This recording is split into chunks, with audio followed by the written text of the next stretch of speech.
Assalamualaikum warahmatullahi wabarakatuh. Waalaikumsalam warahmatullahi wabarakatuh. Bismillahirrahmanirrahim. Alhamdulillahi rabbil alamin.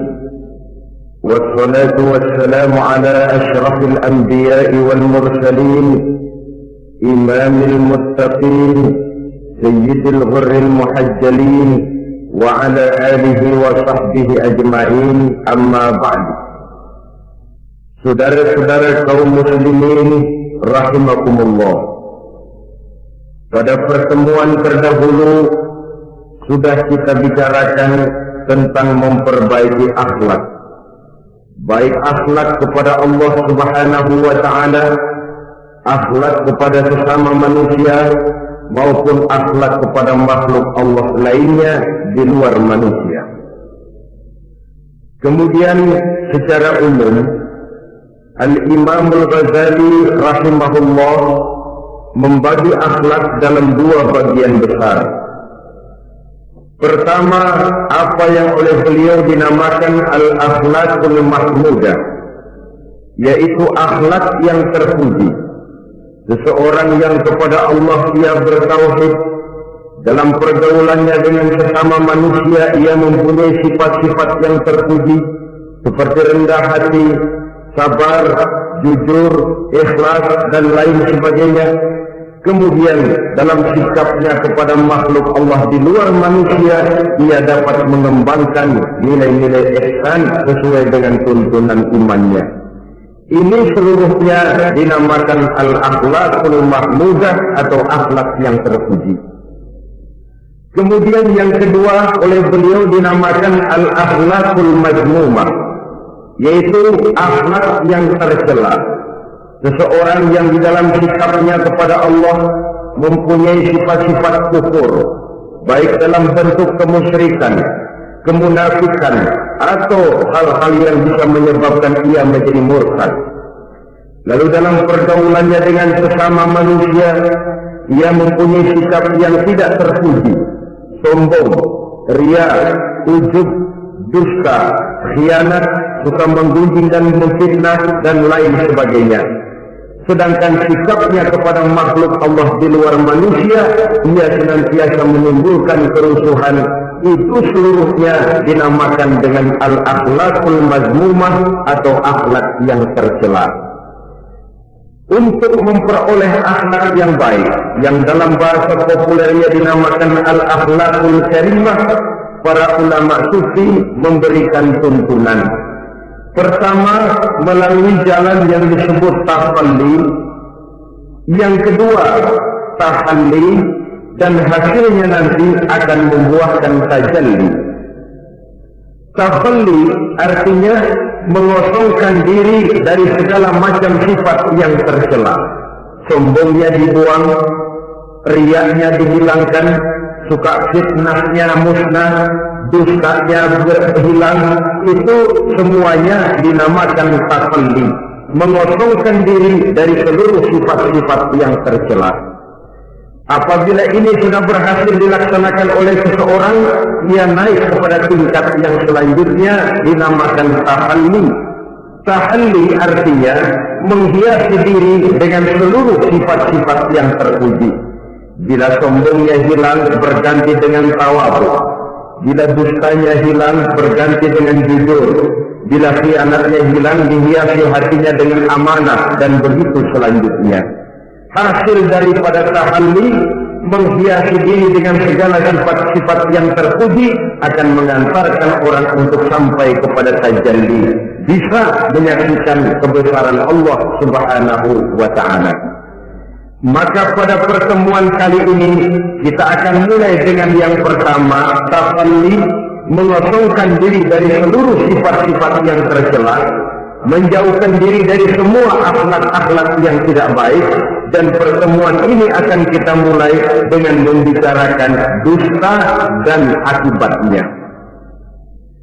Saudara-saudara kaum muslimin rahimakumullah, salah satu nikmat yang diberikan Allah kepada kita makhluk manusia dalam hidup ini adalah kemampuan untuk berkata-kata, kemampuan menyalurkan hasrat hati dan keinginan jiwa melalui ucapan dengan bahasa sebagai alat komunikasi.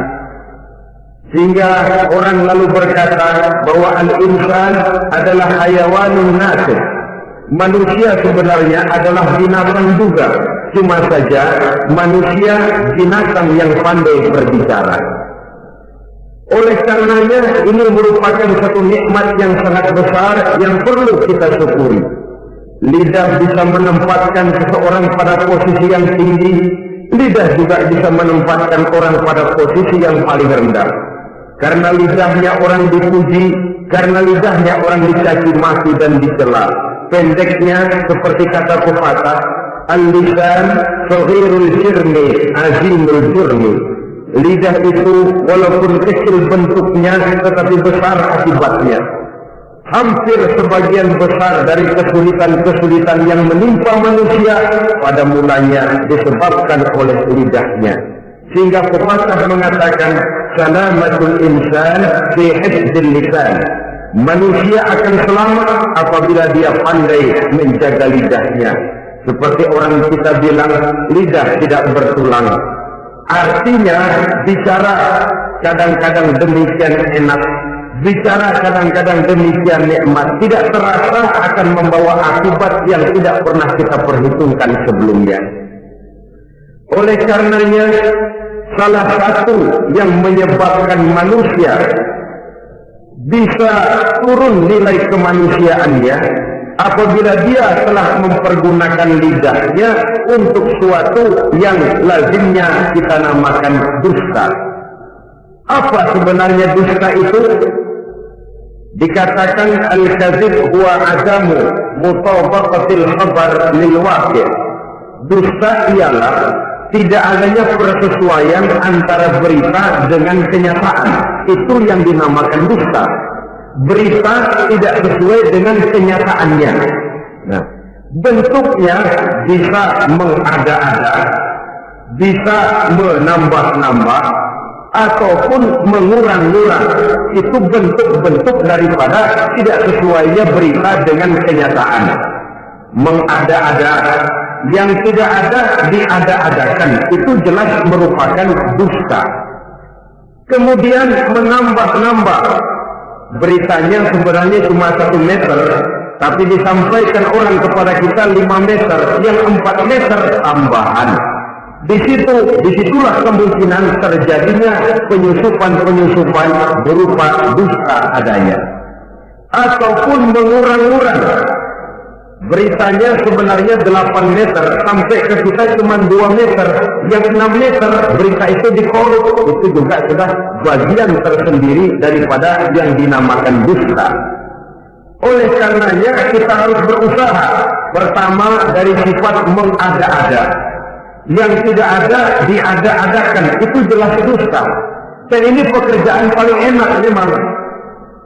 Orang seakan-akan terpesona, orang seakan-akan kagum, padahal kita mengada-ada. Barang yang tidak ada diada-adakan. Rasul juga pernah, saudara-saudara, tapi bernada seperti ini, namun jujur. Satu saat beliau sedang duduk, ada seorang perempuan mengendarai onta, sudah tua sekali ontaknya. Lalu Rasul bangun, lalu menegur orang tadi, "Bu, kenapa naik anak onta?" katanya.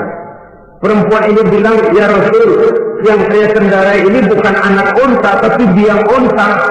Begitu. Iya, tapi dia punya ibu kan? Onta ini punya. Nah, kalau dia punya ibu kan artinya dia anak juga. Ya memang, nah kalau begitu kan artinya ibu memang naik anak onta. Nah ya iya kalau itu sih. Kelihatannya mengada-ada, tapi memang benar begitulah adanya.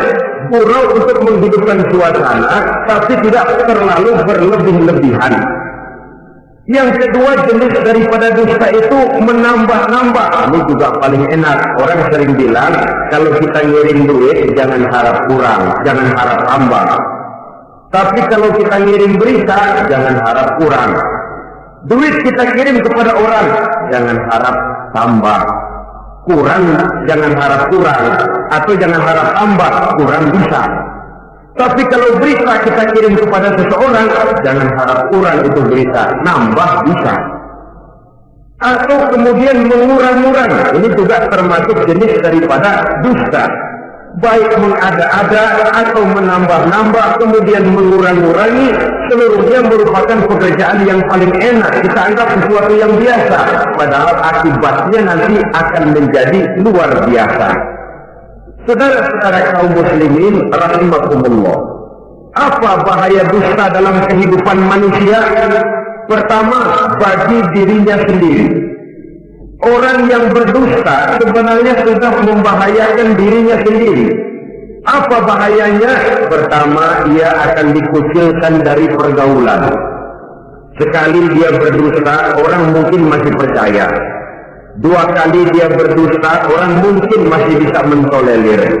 3 kali dia berdusta, orang ngecap, ini memang udah wataknya nih.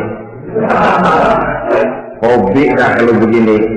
Akhirnya dia dikucilkan dari pergaulan. Lain hari, walaupun dia serius bicara, orang nggak lagi nanggapin sebagaimana yang semestinya, dikucilkan dari pergaulan. Akibat apa? Akibat dari dusta yang dilakukannya. Akan merugikan dirinya sendiri. Ada satu cerita, saudara.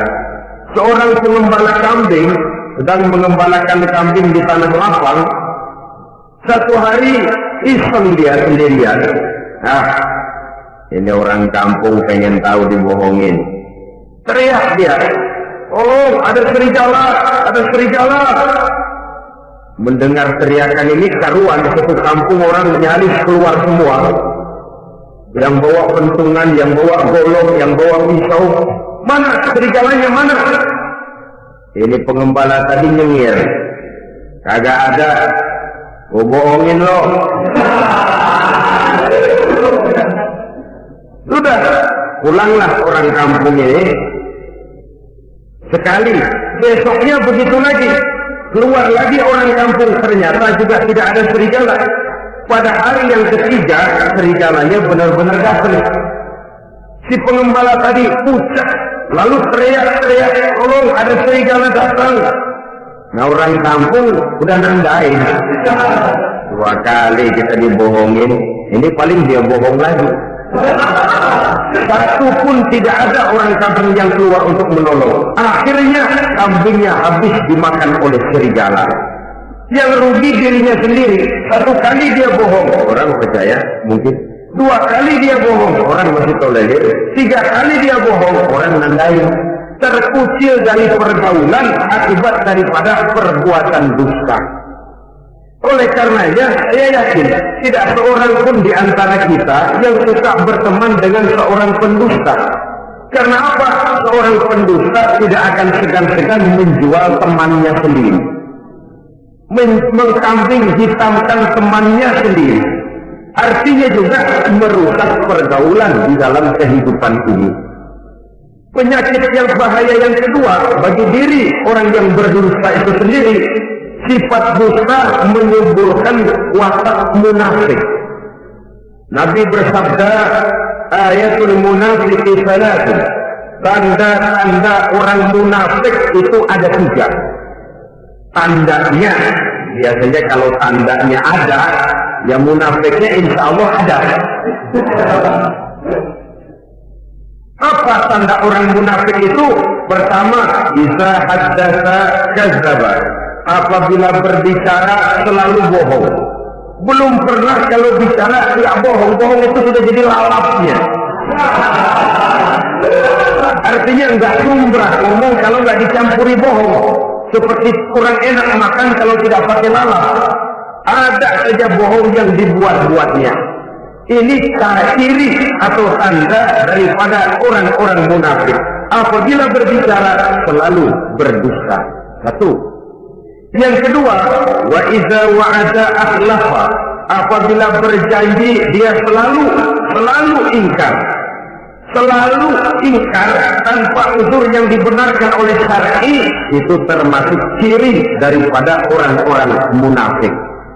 Karena itu kita oleh agama diajarkan jangan memastikan sesuatu. Pernah Rasulullah ditegur oleh Allah Subhanahu wa Ta'ala ketika datang orang bertanya, "Ya Rasul, Ashabul Kahfi itu sebenarnya berapa orang jumlahnya?" Ada yang bilang 5 orang, 6 dengan anjingnya. Ada yang bilang 6 orang, 7 dengan anjingnya. Ada yang bilang 8 orang, 9 dengan anjingnya. Yang benar yang mana Rasul? Rasul menjawab, besok. Jawabannya besok.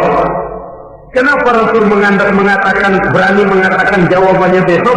Sebab beliau ngandelin. Biasanya kalau ada pertanyaan dari umat, lalu turun wahyu sebagai jawaban atas pertanyaan tadi. Sudah, besoknya dari pagi Rasul nunggu wahyu turun. Enggak turun. Besok nunggu lagi, enggak turun juga. Bingung. Sekali turun malah menegur beliau. ولا تقولن لشيء إني فاعل ذلك غدا إلا أن يشاء الله. Kalau belum apa-apa Muhammad jangan berani ngeduluin. Besok. Semuanya hanya bisa terjadi dengan izin Allah. Illa an yasha Allah. Oleh sebab itu harus diawali dengan insya Allah. Insya Allah besok saya pasti datang. Insya Allah ya karena kita beriman kepada Allah, kepastian di tangan Allah, pastinya karena kita memang berniat benar ingin datang. Kita kadang-kadang insya Allah ini jadi lalap sih. Asal dia bilang insya Allah udah tulen kagak mau dah. Besok ya, insya Allah enggak ada. Ini salah kaprahnya kita, saudara-saudara. Yang ketiga, ciri daripada orang munafik itu wa iza tumina khana, apabila dipercaya dia selalu berkhianat. Tidak pandai menjaga amanah dalam kehidupan ini. Tidak boleh mendapat satu kepercayaan lalu dikhianatinya kepercayaan itu. Maka jangan lupa bahwa kita diberikan lidah, kita diharuskan memelihara lidah. Dengan apa? Menjaganya daripada sifat-sifat dusta. Apabila berjanji, kita berusaha menepati. Apabila dipercaya, kita berusaha menjaga amanah. Kenapa? Mencari kepercayaan itu sulit, saudara. Tetapi memelihara kepercayaan itu jauh lebih sulit. Apalagi kalau yang bernama rahasia. Rahasia itu memang selama masih ada dalam hati. Kalau sudah kita bicarakan kepada orang lain, itu sudah bukan rahasia lagi sifatnya. Emang sih, pada mulanya kita bisa ngomong. Nih gue ngomong begini nih sama lu doang nih. Lu jangan ngomong-ngomong sama yang lain ya. Nanti yang kita ajak ngomong lagi sama orang lain. Nih sama lu doang nih. Jangan ngomong-ngomong sama yang lain. Akhirnya kan terus sampai walaupun setiap kali ngomong mesti cuman malu doang nih ya. Tapi akhirnya tuh beritanya jadi merata menjalar. Kenapa? Rahasia adalah apa yang ada di dalam hati. Jikalau sudah kita bicarakan kepada orang, sudah bukan rahasia lagi namanya. Apalagi sifat manusia. Kalau dia lagi seneng sama kita, jangankan perbuatan kita yang baik, perbuatan kita yang salah pun masih dibenarkannya juga. Tapi kalau dia sudah jengkel sama kita, jangankan kita main judi, kita ngaji masih salah. Itu kalau orang sudah nggak senang itu ya begitu. Dia benci sama kita. Jangankan kita main judi, kita baca Quran masih salah. Tapi kalau dia senang sama kita, hampir matanya itu hilang dari penilaian-penilaian yang objektif. Oleh karenanya sifat dusta menyuburkan sifat kemunafikan di dalam diri seseorang yang diantara tandanya tadi iza haddasa kadzdzaba. Apabila berbicara ia selalu berdusta. Kemudian bahaya yang ketiga, orang yang selalu berdusta jauh dari ketenangan. Sebab apa? Pada saat kita mendustai seseorang, orang itu mungkin percaya. Tapi makin dia percaya, makin tersiksa batin kita. Kenapa? Hati kita sendiri ngomong, lu percaya kok gue bohongin? Kita sendiri tahu bahwa kita bohong. Itu yang menyiksa batin. Jauh dari ketenangan. Apalagi akan timbul satu sifat was-was. Ntar dia tahu. Bagaimana kalau rahasia ketahuan? Bagaimana kalau dia tahu saya bohong? Ini akan menyebabkan seseorang jauh dari ketenangan hidup. Makin rajin dia berdusta, makin tersiksa jiwanya. Lain kalau hatinya sudah mati. Dusta memang sudah jadi profesinya, kebiasaannya. Tidak merasa menyesal, tidak merasa berbuat salah. Dusta itu sudah jadi hobi. Sehingga enak saja. Hati sudah jadi mati kalau sudah begitu. Dan sepanjang hati sudah jadi mati, itulah yang paling kita khawatirkan. Artinya nilai kita adalah bangkai berjalan dalam pandangan Allah Subhanahu wa ta'ala. Saudara-saudara kaum muslimin rahimakumullah, oleh karenanya membahayakan diri sendiri dosa itu. Yang kedua, berbahaya bagi masyarakat banyak. Tentu saja apabila status sosial kita tinggi, makin luas akibat daripada kedustaan kita. Seorang kepala rumah tangga yang berdusta, seluruh keluarganya jadi rugi. Seorang kepala kampung yang berdusta, rakyat sekampungnya rugi. Seorang gubernur berdusta, rakyat satu provinsi rugi. Seorang pemimpin negara berdusta, rakyat satu negara rugi. Makin tinggi status sosial, makin besar akibat daripada suatu dusta.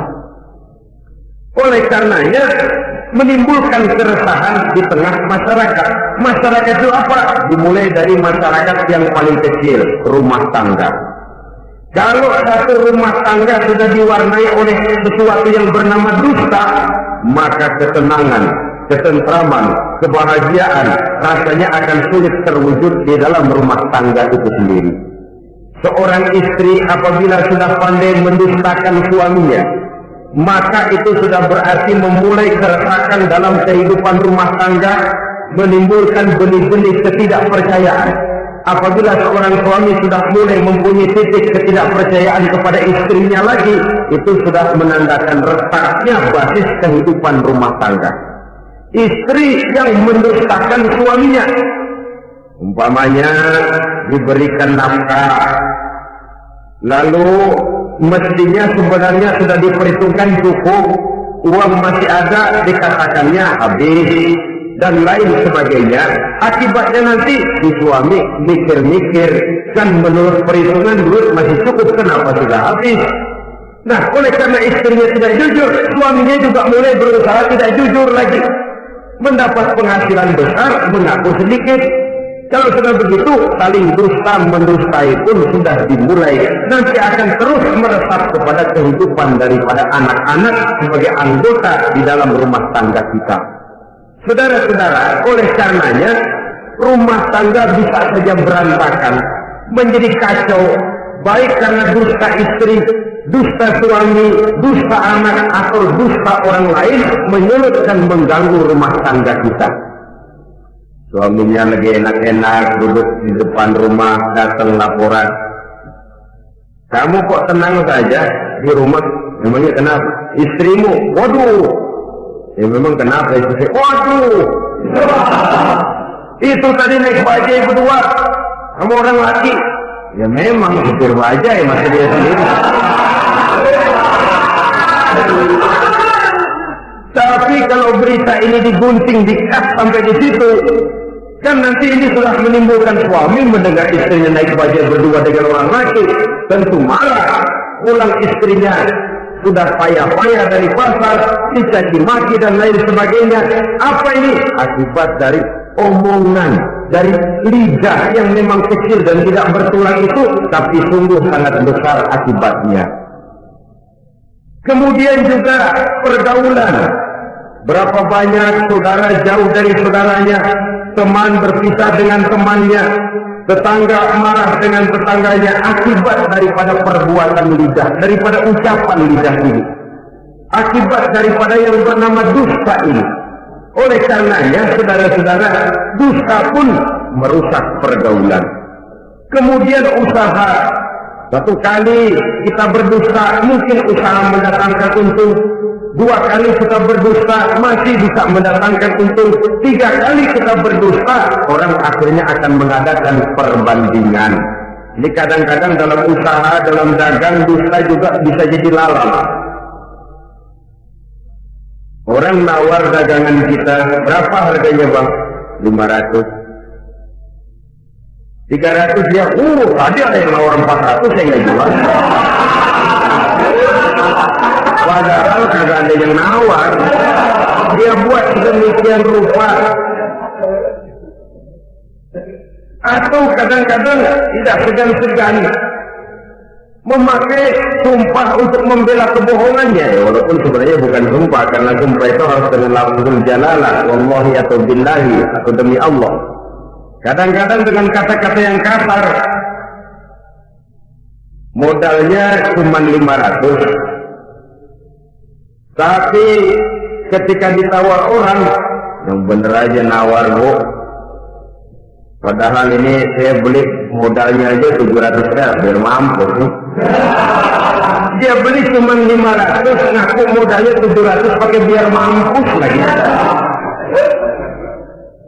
Saudara hadirin yang saya hormati, sepintas mungkin orang percaya, mungkin orang yang tergerak untuk membeli, tapi kemudian keuntungan yang didapat dengan jalan berdosa itu bisakah membawa berkah dalam kehidupan kita? Rasanya tidak.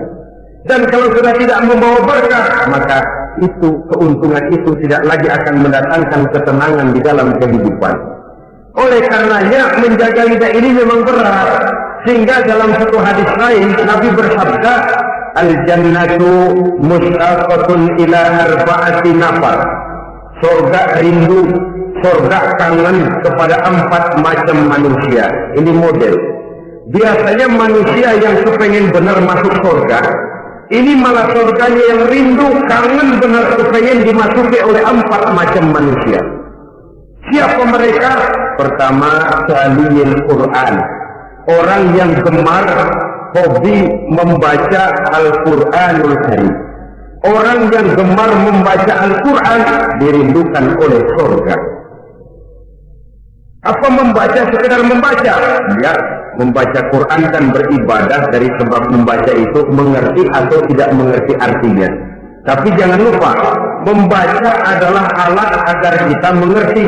Mengerti adalah sarana agar kita bisa mengamalkan dengan baik. Itu maksudnya. Baca Al-Quran agar kamu mengerti isinya. Kalau sudah kamu mengerti isinya, kamu bisa mengamalkannya dengan baik. Jadi sungguh yang dimaksud di sini adalah orang yang gemar membaca Al-Quran, tapi prosesnya setelah membaca orang mengerti. Orang hanya bisa mengerti kalau dia sudah membaca. Kemudian apabila mengerti, dia terdorong untuk mengamalkan. Taliyil Quran bukan hanya orang yang sekedar gemar membaca Al-Quran, tapi juga yang membawa gaya hidup yang Qurani. Saudara-saudara kaum muslimin rahimakumullah, taliyil Quran, orang yang gemar membaca Al-Quran dirindukan oleh surga. Yang kedua, wa mut'imil ji'an, orang yang memberi makan orang yang kelaparan. Nabi memberikan anjuran sangat, siapa yang ingin dekat dengan aku di hari akhirat nanti, bersahabatlah ia dengan yatim, dengan piatu, dengan janda-janda tua yang miskin, perlu uluran tangan, mereka yang hidup di bawah garis kemiskinan. Bila diberikan kelebihan rezeki oleh Allah, bersahabatlah dengan orang yang tidak mampu. Mut'imil ji'an, orang yang memberi makan orang kelaparan dirindukan oleh surga.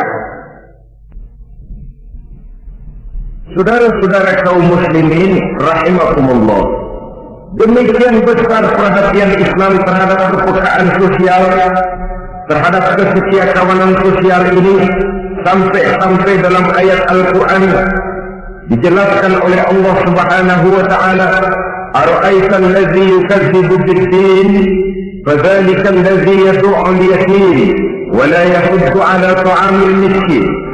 Tahukah kamu, kata Allah, siapa orang-orang yang mendustakan agama, beragama tapi dianggap mendustakan agama?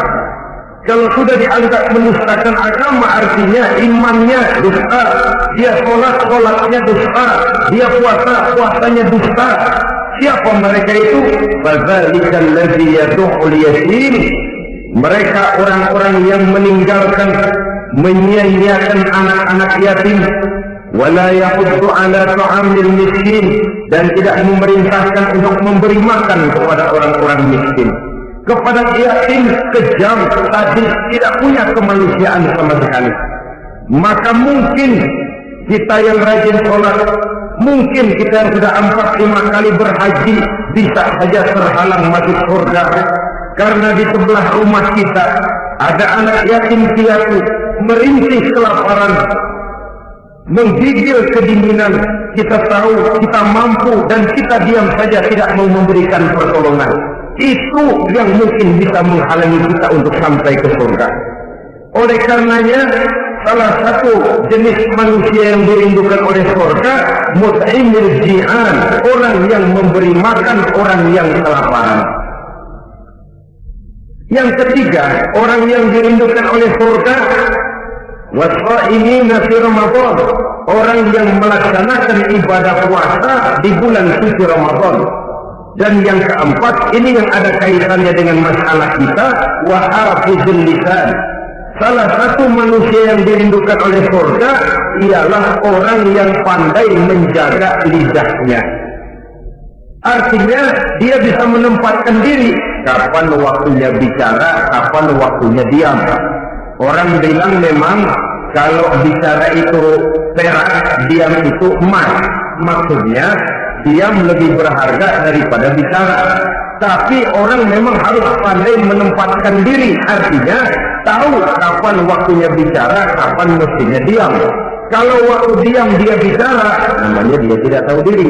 Kalau harus bicara dia diam, dia namanya juga tidak mau menyampaikan sesuatu yang seharusnya dia sampaikan. Sama saja ada orang bilang sedikit bicara banyak bekerja. Sebenarnya harus seimbang, banyak bicara harus banyak bekerja.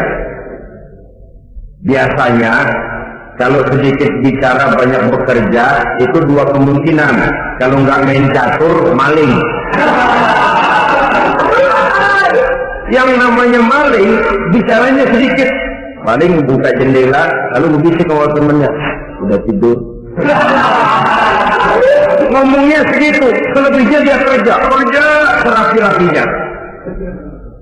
Sebaliknya, banyak bicara, sedikit kerja, bahkan nggak pernah kerja, orang gila.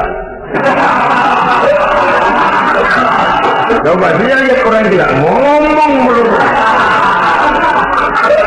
kerjaannya nggak ada. Jadi oleh karena itu memang harus seimbang. Pendeknya kita harus tahu kapan mesti bicara, kapan mesti diam.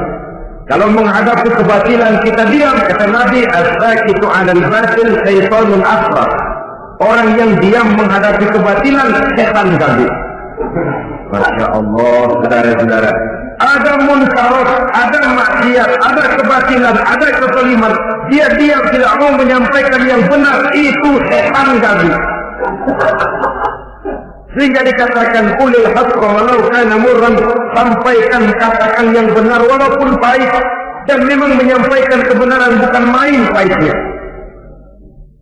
bukan main kecilnya, banyak risikonya.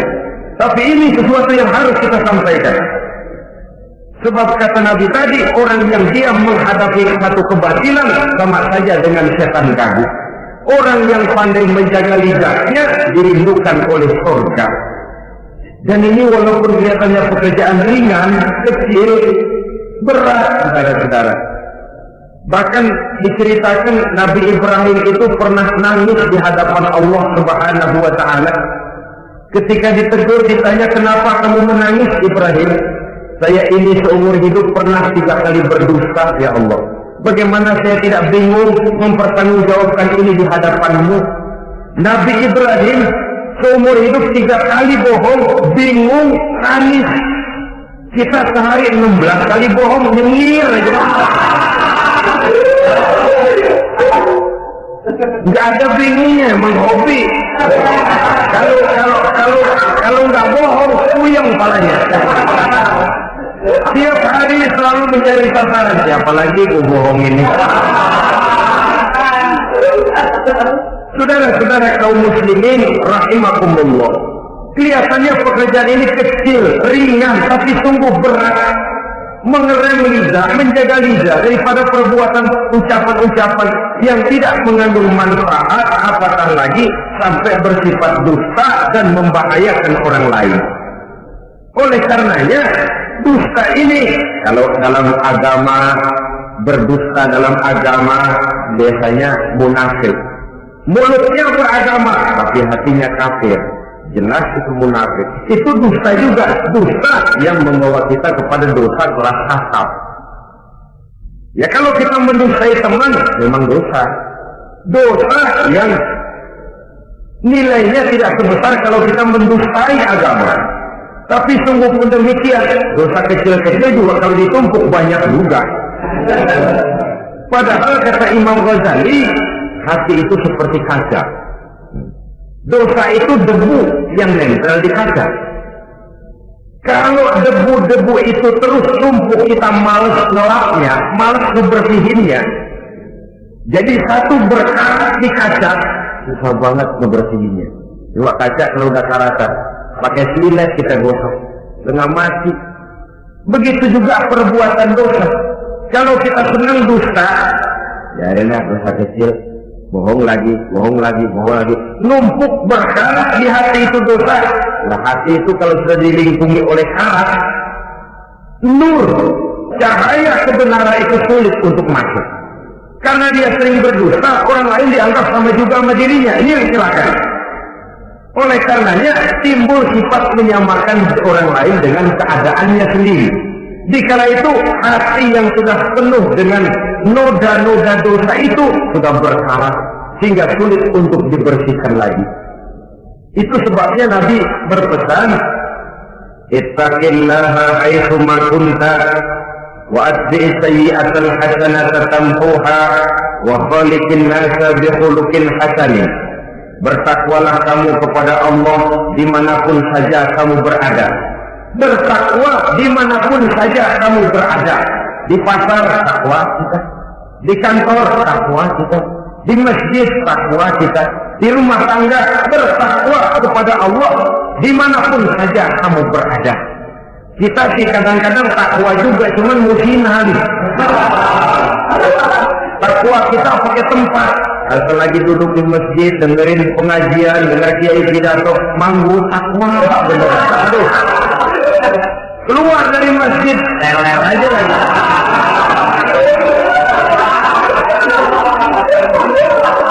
Takwa juga kita cuma pakai tempat.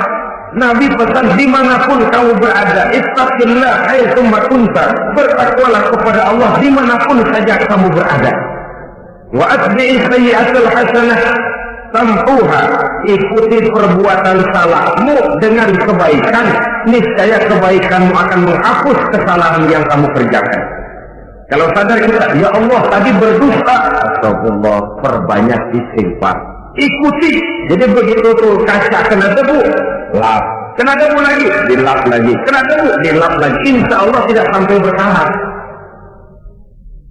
Jangan lalu nunggu. Ntar aja dah taubat, udah tua-tuaan dikit. Kayaknya umur dia yang ngatur. Saudara-saudara, oleh karenanya ikuti perbuatan salah dengan kebaikan. Terselip kita berbuat salah, iringi dengan sedekah. Terselip kita melakukan dosa, iringi dengan istighfar.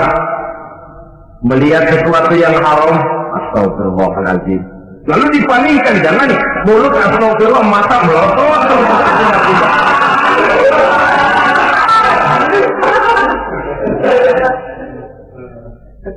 Wa khaliqin nasa bi khuluqin hasanin, dan bergaulah dengan manusia mempergunakan akhlak yang baik. Ini pesan daripada Rasulullah sallallahu alaihi wasallam. Jadi oleh karenanya dusta dengan seluruh akibatnya ini bisa menimbulkan bahaya bagi diri sendiri, bagi rumah tangga, dalam pergaulan, dalam usaha, dalam masyarakat, bahkan pada akhirnya bagi kehidupan satu bangsa dan satu negara.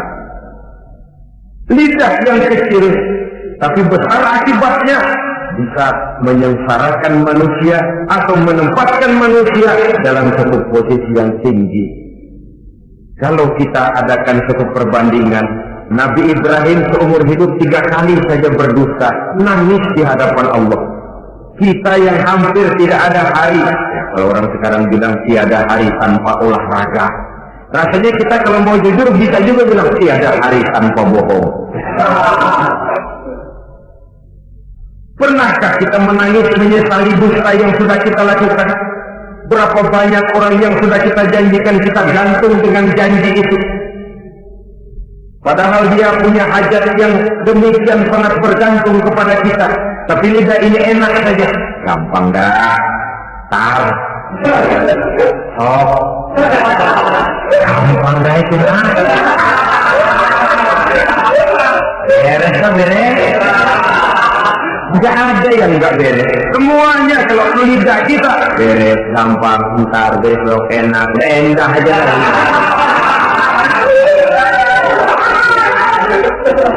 Habis orang kita gantung dengan harapan, padahal kita tidak bermaksud memberikan harapan itu. Sementara kita melangkah melenggang dengan senyum, sedang orang lain menggerutu.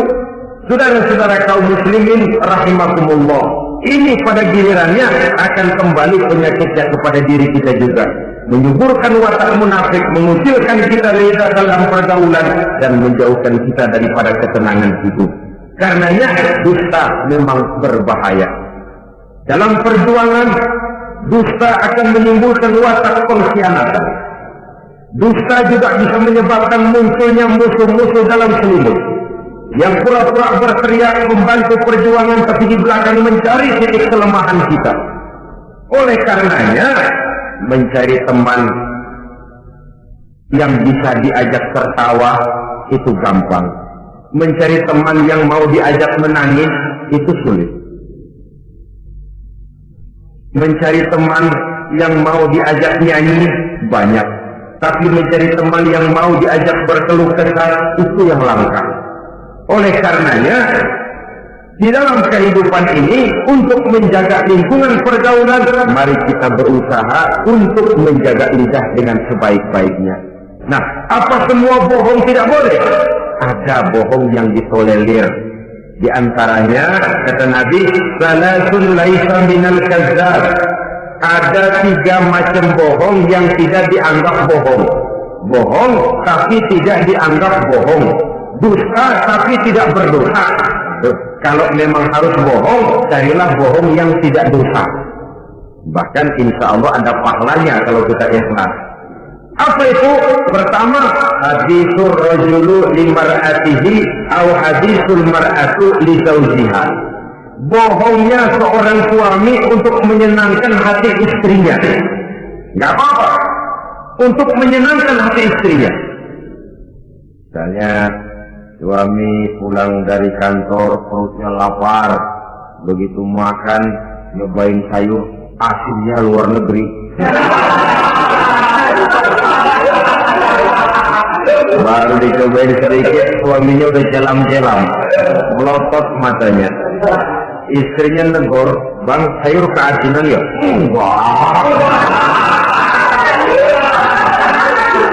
Kalau soal keasinan bagus. Cuma tadi di kantor saya sudah diajak makan oleh teman, jadi masih kenyang. Simpan saja lah, nanti sore kita baru makan. Lapar, kesel, dongkol, tapi karena mau menyenangkan istri.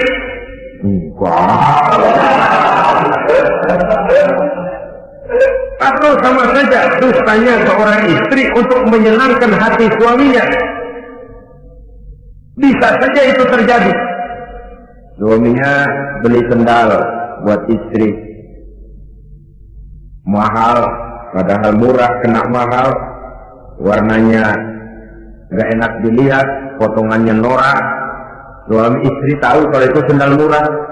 Suaminya tanya, bagaimana bu sendal yang saya beli? Wah, cakep bener bang, luar biasa. Tangga kita mana ada yang pakai sendal begitu? Memang kagak ada, jelek.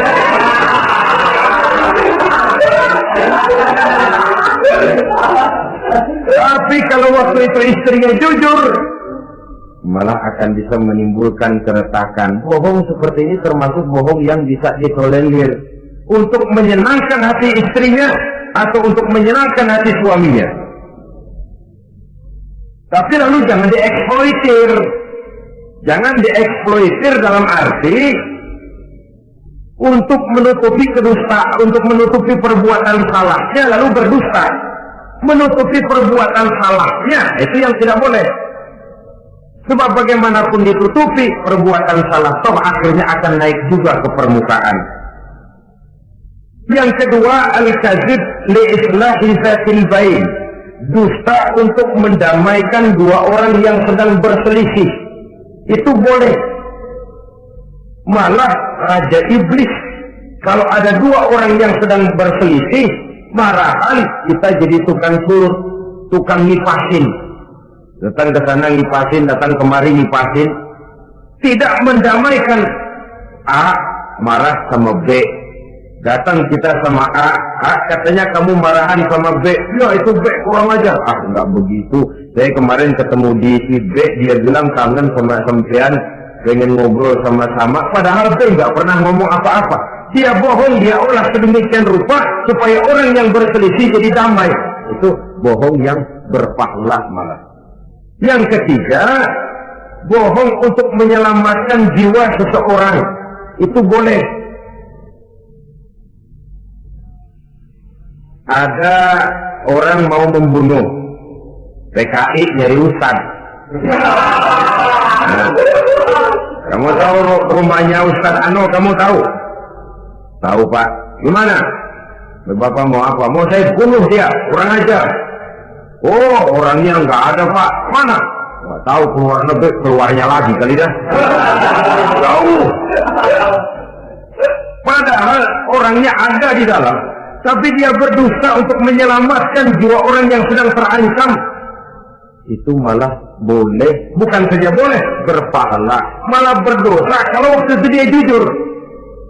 Mau cari Ustaz buat apa Pak? Mau saya bunuh? Ada Pak di dalam.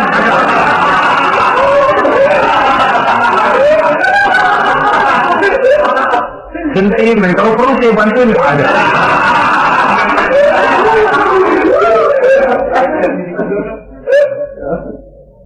Hanya jenis bohong-bohong seperti ini yang bisa ditolerir.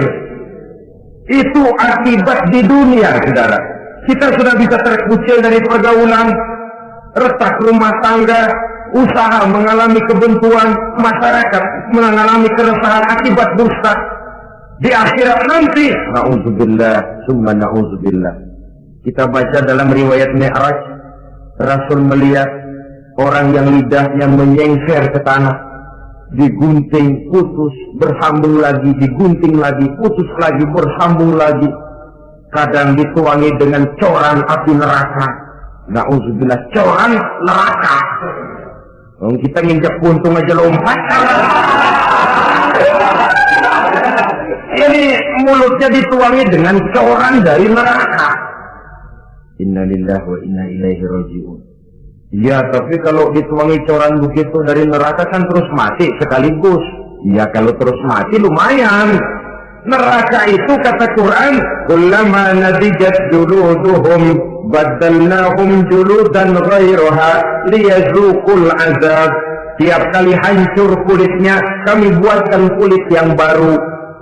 Diazab lagi, hancur lagi, dibuatkan lagi.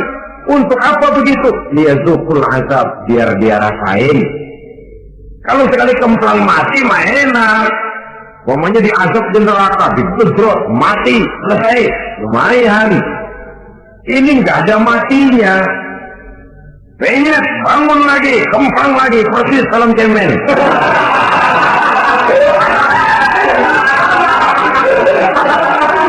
Cuma kalau film cemen mah film, dan itu jelas dusta, di neraka orang tidak kenal mati. Hancur jasadnya, dibuatkan lagi, diazab lagi, dan begitu selanjutnya. Jangan lalu berhitung, kalau dosanya kebanyakan kan malaikat Malik gemes ntar dilemparin ke neraka, kelebihan liwat. Jadi nggak mampir di neraka. Ya nggak mungkin, saudara-saudara. Tiap kali hancur kulitnya, diganti dengan kulit yang baru. Untuk apa itu? Dia zukul azab.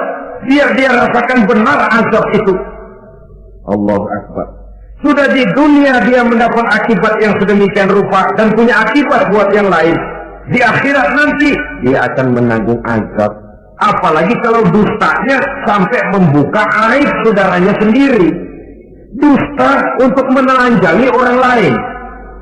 Logikanya saja, kalau ada teman kita atau aurat kita terbuka, kita harus menutup. Muslim dengan muslim seperti satu badan. Bila yang satu sakit, yang lain ikut merasa sakit. Bila yang satu tercela, yang lain ikut merasa tercela. Dikala itu, kita harus justru menutupi aib orang lain.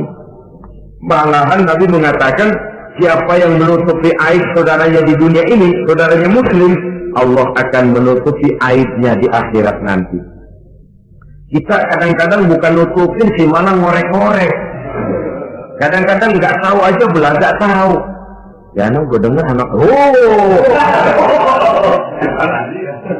banyakkan dia ngipasinya. Saudara-saudara kaum muslimin rahimakumullah, begitu lidah yang suka berdusta digunting dari gunting api neraka, terpotong dibulatkan lagi, terpotong dibuatkan lagi, tidak henti-hentinya sampai kepada hari akhirat nanti. Karena itu berlindung kita kepada Allah, jangan sampai diberikan lidah yang gemar berdusta.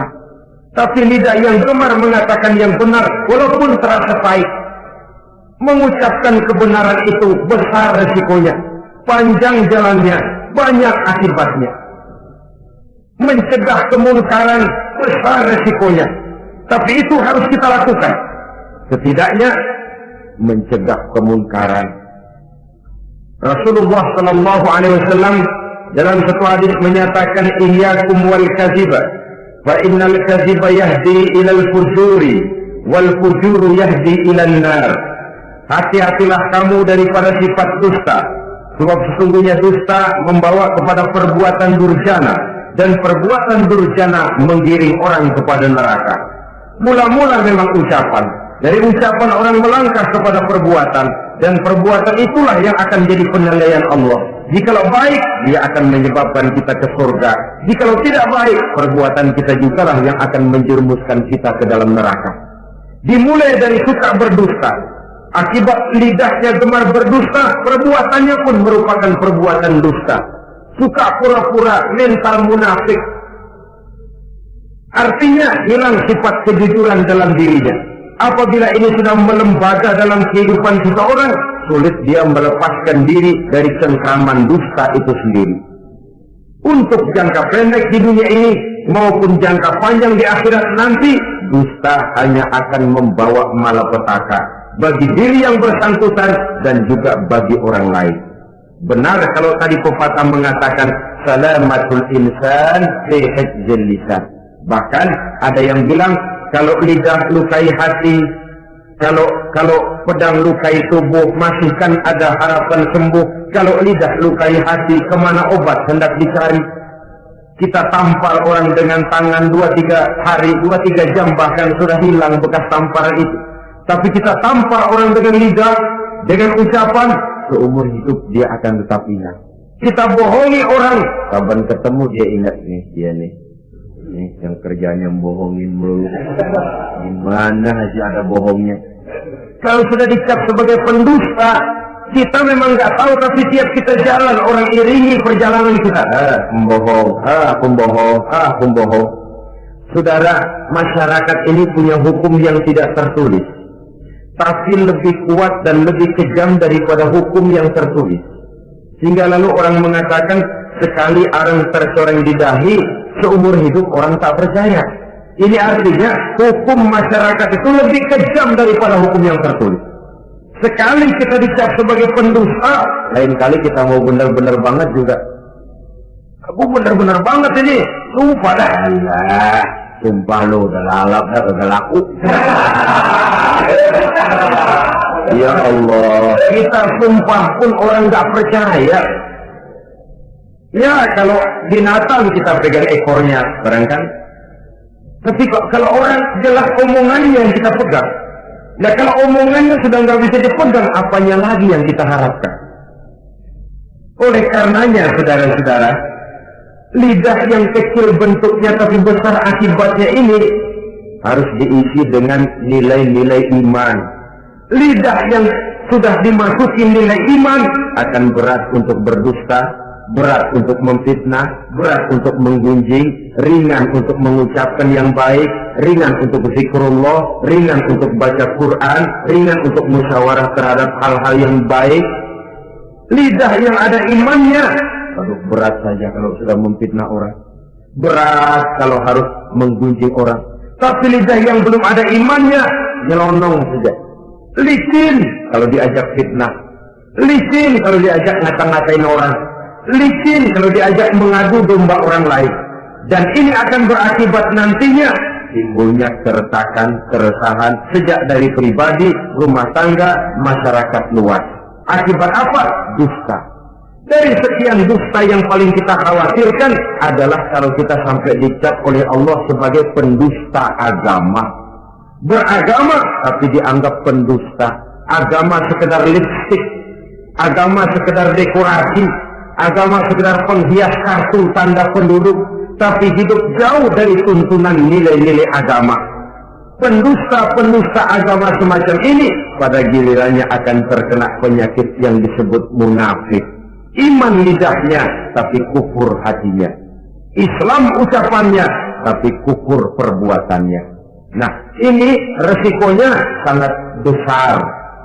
Adapun dusta-dusta kepada orang lain, dosa ya dosa, tapi dosa yang mudah untuk bertaubat. Kalau saya katakan mudah untuk bertobat, saya bukan merangsang kita untuk berdosa, bukan. Tetapi jangan lupa, seperti saya katakan tadi, bagaimanapun ringannya satu dosa, kalau ditumpuk, dan ditumpuk, dia akan berurat, berakar, dan berkarat di hati kita. Dan bukankah hati itu merupakan cerminan dari seluruh panca indera?